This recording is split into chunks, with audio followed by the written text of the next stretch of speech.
Namaskar. Welcome to another episode of Editorial. So, I'm going to talk to you about the Prime Minister of India, Shri Narendra Modi's speech yesterday in the Lok Sabha. He spoke for 2 hours 13 minutes. To me, his speech and what he wanted to say and what he communicated out of that speech was very, very clear, and I'm going to tell you what. That's my editorial tonight. Let's get right into the show. Okay, so bulk of his 2 hours 13 minutes and most of the topics that he spoke about, the overriding thing in most of those topics was Congress and the Gandhis.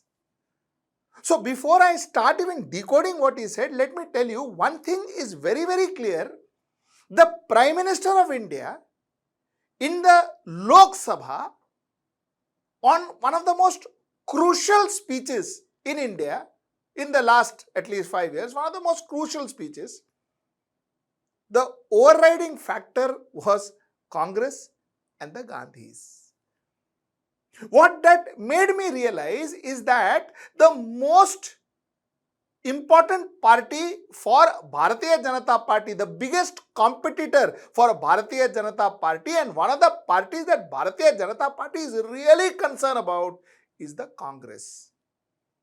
And the biggest competitor for Mr. Narendra Damodar Das Modi today in India is Rahul Gandhi's and the Gandhis. This was absolutely clear in his speech. Everything he said revolved around it. For instance, he started by saying that Gandhis divided India into three. I presume he's talking about Pakistan, Bangladesh and India. Gandhi divided us into three. He spoke about how Gandhi likes dynasty politics. He said we have always opposed dynastic politics, but the Congress like Parivarvads, Darbar Bad and all of that. So here again, he talked about Gandhis, taking aim at the Gandhis on a speech on Wednesday. He said that Lanka was not set ablaze by Hanuman, but by his ignorance. Modi agreed that this is true. That is why people of this country have behaved like Ram and ended the arrogance. From 400 seats are now down to 40 seats. So that's what he said. What he need to understand is yesterday arrogance was Congress. Today arrogance could be somebody else. Yesterday 400 to 40, today 303 could go down to, or go down to a particular number. So this could happen to any party. That's not the point. The point is that his total focus, I would say total focus, yes, was Gandhi's Congress. Rest, everything was revolving around it. In fact, his achievements also was marked by his intention to talk more about the Congress and the Gandhis. So one thing is for sure. You see, as a marketing person, I know that whenever a brand owner is given a platform to talk about a crucial topic or talk about his brand, the single largest thing he will speak about after his own brand is his major competitor. Pepsi will talk about Coke and Coke will talk about Pepsi. Pepsi or Coke may not talk about XYZ Cola, which is operating in that market. No, because it doesn't matter to them. And he also spoke about India. But he was not that concern about India, when I say that it's that acronym of the opposition. India, he was asking parties as to, Baba, why are you taking such kind of leadership? Which he meant, why are you taking leadership of Congress? So, India, he was not very concerned about. Congress, he was concerned about. Point that I am trying to make is very, very clear that Congress is something that the Prime Minister of India is focused on and very, very focused on. So that's point number one. Now let us talk about what he spoke about the rest of the things. Most importantly, what he spoke about Manipur, and let us deep dive into that.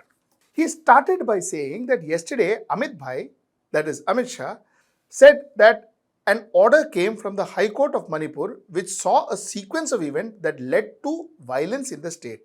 Many families lost their loved ones. Terrible crimes were committed against women, and this is condemnable. This is how he started off. He went on to say that to punish the perpetrators, both central and the state government are trying their best. I want to assure all citizens that all our efforts are underway and peace will soon be restored.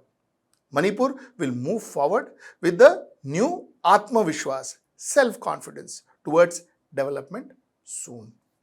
I also want to tell the people of Manipur, to the women, daughters and sisters, that the country is with you and this house is with you. Together, we will confront this challenge and bring back peace.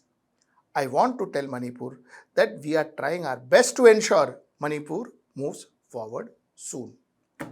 He also went on to say that if they had agreed, that is the opposition had agreed, Shah's request, we would have had a good discussion. Shah gave a detailed statement yesterday and the country was shocked by the lies spread by the opposition situation in Manipur. He went on to say, we had said, come and discuss Manipur. The Home Minister even wrote a letter, but there was no intention or courage. That is, he was referring to the opposition. Now, what he said is very important because this is something that, I had tweeted 3-4 days back. At the end of the day, I think the government will find some way or another to put Manipur into either Nehru's, make it into a Nehru's problem or Congress problem or UPA problem.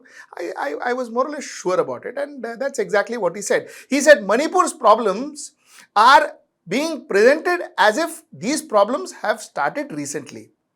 As Shah explained extensively yesterday, the genesis of the problem in Northeast is Congress. The genesis of the problem of Northeast is Congress. It is not the people of Northeast, but the Congress politics that is responsible for this situation, he said. You have never tried to understand the emotions of Northeast, he said. Congress. You mean Congress. Okay. I have visited Northeast 50 times. This is not just data. This is dedication towards Northeast, is what the Prime Minister says. And he also went on to say that whose government was there in Manipur when Mahatma Gandhi's picture was not allowed in government offices? Whose government was there in Manipur when the decision not to allow the national anthem in schools were taken? What he meant is all this is Congress's fault. This is broadly what he said. You see, now let us first talk about what the Prime Minister said about Manipur. I think the Prime Minister has given a lot of assurances, but has not given a plan. The Prime Minister has given a lot of sound bites, good sound bites, but not a plan. The Prime Minister claims to have gone to Manipur 50 times during, I don't know whatever occasions, but has not gone there once during these last 4 months when Manipur was bleeding. He has not justified why he didn't go or why he couldn't go. The Prime Minister depended a lot on his Home Minister to have spoken about Manipur, but didn't really tell the Parliament as to why he didn't want to speak on Manipur or why he wasn't present when Manipur was discussed. This is something that the Prime Minister never said. Now, that is one end of the story. You see, somewhere down the line, it is enough of blaming the previous governments. See, first 5 years, you understand, previous governments. First, after 10 years, you're still blaming the previous government. A lot of people may ask me, 60 years of government, 70 years of government, why couldn't, obviously it is going to take time. 60 years of governments of some other government, that means the new government will take another 60 years to repair the 60-year problem. Is that how it works? In that case, thousands of years of problems of India, Congress should have taken another 1,000 years to repair it, isn't it? Because our problem started with the Mughals, then 100 years of British rule. Congress should have taken another 100 years to repair those 100 years. Is that logic? Would you agree to it? If you agree to this, then you should agree to that, isn't it? I mean, that's not how it works. Somewhere down the line, we need to draw a line. Somewhere down the line, we need to say, stop it. This is it. Can't go further. अब हो गया, अब आपने क्या किया? So those answers were not given. Now, I also tell you that Mahatma Gandhi's picture, my God, so many things were said, done about Mahatma Gandhi. Did our Prime Minister ever stand up and say, listen, I am not going to allow this. I am going to sack the person who says that Nathuram Godse is a martyr? That person was an MP. That person is still with Bharatiya Janata Party. So, जो घर पे change नहीं किया, and we are saying that we are changing a state, and we are talking about Mahatma Gandhi, I find that surprising. So, these are my points. Now, he spoke about, now let's talk about other things. What he spoke about, he said India will be the third largest economy in the world by next no confidence motion, which is possibly true also. I will not say that, he had said that India will be a 5 trillion economy by 2024. I am not going to say that he spoke about 2 crore jobs per year. I am not going to say all that. This possibly may come true. We may be the third largest economy by 2028. But we will be the third largest economy by 2027-28 with or without BJP. Even if a Congress or a India or any other party is in helm, we will still reach that figure. 3.54% growth, we will still become the third largest economy in the world. There is no question about it. Now, let me be honest with you. Has Bharatiya Janata Party contributed to the economic growth of the country? They have. They have contributed. So has UPA. So has UPA. So has Atal Bihari Vajpayee's NDA. And I think the start point was the Rao Singh Sarkar. The Rao Singh government of India of the 1990s was that which taught us to think economic superpower, to think number 1, number 2, number 3 status. Like Kapil Dev taught us to win the World Cup. They taught us to win or to think big. So when we talk about economic development, we should take a holistic view of that. If you are fair, we should take a holistic view out of that. Our run-up started with Rao Singh government.